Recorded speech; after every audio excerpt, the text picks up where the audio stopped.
Hello students, now we are going to start our new topic in grammar, that is figure of speech. Now figure of speech you are going to use in poems in 9th, 10th and in further studies also.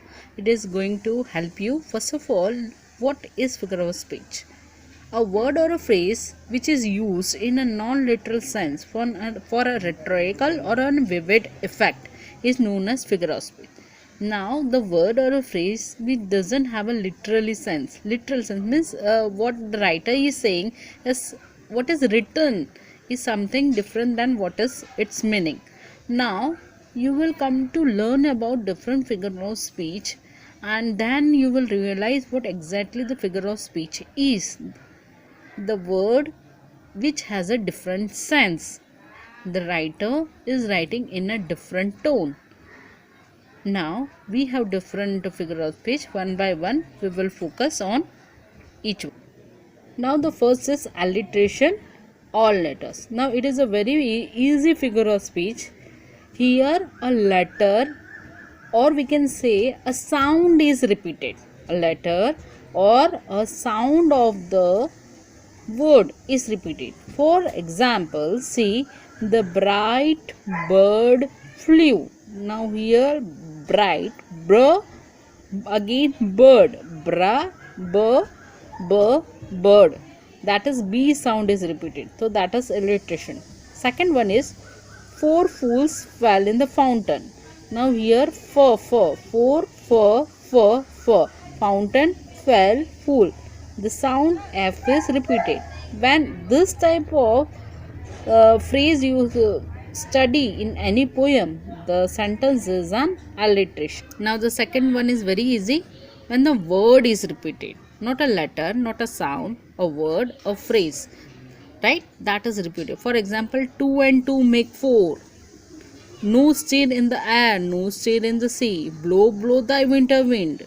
Suppose, blow, blow thy winter wind. So, blow, blow is your word. Here, 2, 2 is your word. No stir, it is repeated. This type of figure of speech is known as repetition. The next figure of speech is simile. Now, what is simile? It is direct comparison between two different objects, things, etc. using as or like. So the first example, let us see. He is as brave as lion. So here his braveness is compared with the lion, and he is termed that he is as brave as lion. The room is as hot as furnace. Again we can say the lion is like the king of jungle. He is not the king of jungle, he is like the king of jungle. So we can use as or a like, and when it is used, it is known as simile. The next is metaphor. See, what is the difference between simile? It is an implied simile. That means there is a comparison but not using the word as or like. And the second thing is the two things we suppose at the same thing. For example, he is a lion, or as I told, the lion is a king of jungle. When I say the lion is a king of jungle, that means it is metaphor. But when I say the lion is like the king of jungle, then it is simile. Second is the room is a furnace. That means the room is hot. We are not saying that the room is as hot as a furnace. Instead, we are saying that this room is a furnace. So this is metaphor. The next figure of speech is synecdoche. Now synec means a part and doche means whole. Now it is a substitution of word used as a part for the whole. That is, one word or a part of a body is used for a whole body. For example, our heart are peace. That doesn't mean that only our heart are peace. That means we are as peace. For example, he has 20 mouths to feed. That doesn't mean that he has only 20 mouths. That means he has 20 different person to feed. Now another example, see, his orchards, his bread. That means bread. Now here bread means part of a food. That doesn't mean only bread. It is meaning need. Now second is metonymy. Now meto means substitution. Nymi means name. It is a substitution of a name. So a name or any word will denote or indicate the whole thing. For example, she must address the chair. Now here chair means chairman. He is addicted to the bottle. Now bottle means wine. The pen is mightier than the sword. The pen means author. The sword means soldier.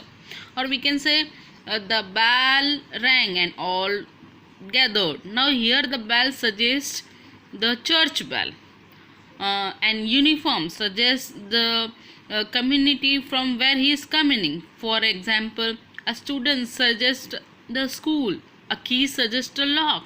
This way any word will be suggesting something, some organization or something like that. So this is metonymy. The next is litotes. Lie means positive or not or negation. When a negative word is used, it is the easiest figure of speech. Whenever you see no, not in any line, that means that line belongs to a figure of speech. Okay, I am not an ordinary man, that means extraordinary man. I am no noise in teaching. Now this way, this is litotes. Second is irony. Now irony, you have to, it is little bit tricky. The positive and the negative will be shown. That means with iron will with positive attitude. That means it will be, sentence must be positive but the meaning must be negative. For example, she is so intelligent that wisdom invisible on the earth. That means she is cunning. Of course this politician were honorable last year. Now means they have no respect. So for example, teachers always use a taunting language. No, you are so great, you are so intelligent, but that doesn't mean that you are intelligent. And when such a sentence is used, that means that is an irony. Whatever the writer is telling, the meaning is different from that thing. Now this is the easiest interrogation when there is a question. When questions are asked without expecting any answer, that is interrogation. How will you explain the life? How I can express in words? Now second is exclamation. This figure of speech is used to draw attention through a surprise. What a horrible place. What a tragic character. When you see an exclamation mark or the sentence is exclamation, the figure of speech is also exclamation. Now next is apostrophe. O plus somebody, that means writer must be addressing someone who is absent or dead. For example, oh God, please help me. Oh my friend, I missed you. For example, oh bird, why are you so cruel? These are apostrophe. Now this is an important figure of speech, that is personification. Person and fiction, not real and non-living. Any human action is given to a non-human or a non-living thing. When any non-living or inanimate objects gets a human action. For example, see, the roses were smiling and winds are telling a fairy tales. Now roses doesn't smile, but smiling is a quality which has been given to the roses. In the same way, wind was telling. That doesn't mean wind is speaking. The quality of telling is given to the wind. Now, here we have transferred epithet. It is close with personification. Transferred and epithet. Epithet here, it is a feeling or an adjective. Now, human feeling will be transferred to a non-human or non-living thing. Okay, for example, I slept on a restless bed. Bed cannot be restless. Restless is again a feeling. Now, let us see what is the difference between personification and transferred epithet. Leaves are dancing and whistling. Now, dancing, that is an quality, right? And whistling, that is also a human action. It is an action. Now, he saw the leaves were sad. Now, leaves cannot be sad. This sad is a transferred epithet. It is an adjective or a feeling which has given to a non-living thing. Now we have still more example. Let us see. Dancing and whistling the leaves went west.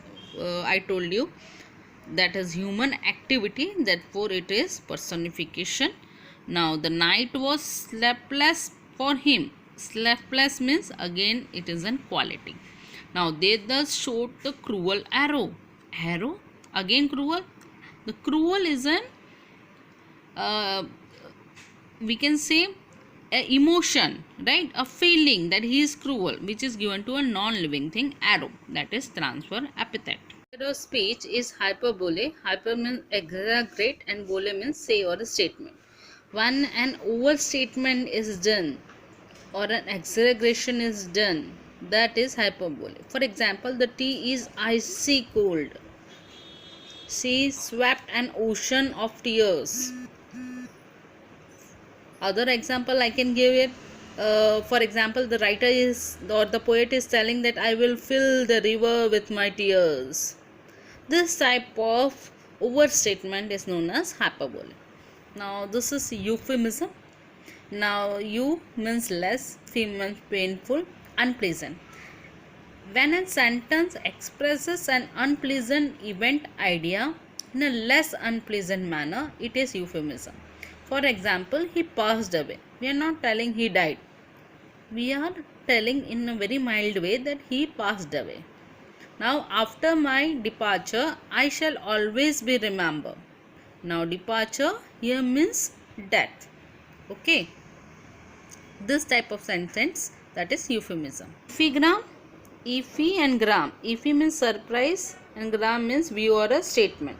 When a contradictory idea which seems to be impossible is termed, for example, when a child is the father of a man. Now, how is a child a father of man? When you think it, then you feel that, oh, how is a child a father of man? When an opposite views are presented to create a surprise, it is an epigram. Art lies in concealing heel. So these are some examples. Now paradox. What exactly paradox? Let us see the difference. Here para means truth and dox means ridiculousness. Now contrary ideas which are possible. Now a sentence contradicts in its own idea. When truth is revealed in a ridiculous manner, it is paradox. For example, a teacher must be cruel to be kind. Okay, now see, a teacher must be cruel to be kind.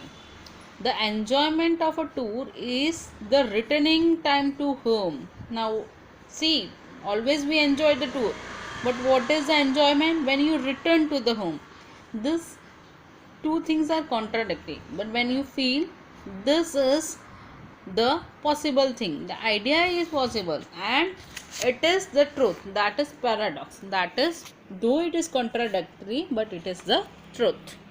Antithesis, antithesis, anti and thesis. Anti means opposite. When there is two opposite thoughts and idea which are found on the same sentence, it may be two opposite words also, that is antithesis. For example, united we stand, divided we fall. Okay, here united we stand, divided, united and divided, two opposite. Now second example, fools rush in where angels fear to tread. Now again two opposite words.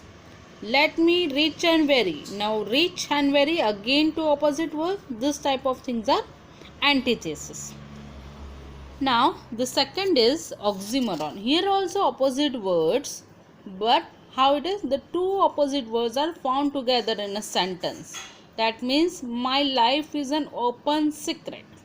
Now secret and open, two opposite words, still they are denoting one thing. That is the oxymoron. Second is she is the wisest fool. Now fool and wisest, two opposite words, but still they are explaining about she, that she is the wisest fool. She is wisest among the fool.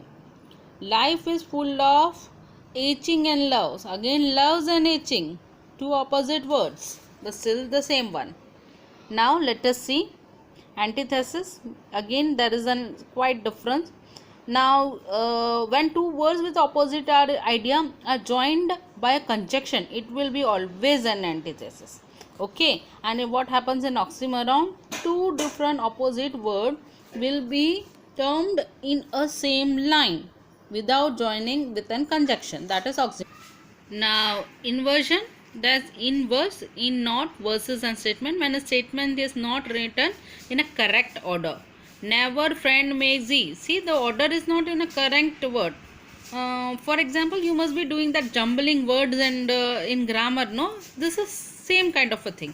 In the poem, the order won't be in a correct form. That is inversion. Now, onomatopoeia, ono and meto, that is substitution. Pia means sound. When a sound is used, for example, zoom zoom aeroplane flies. Zoom zoom is a sound. The bees buzz. Now buzz is a sound. TD hinged and TD clinched. Now hinged and clinched, this is a sound. That is on onomatopoeia. Now, most probably I have completed all the figure of speech. If anything is remaining, I will continue in the further lectures. I will give some poems and also teach you how to find a figure of speech.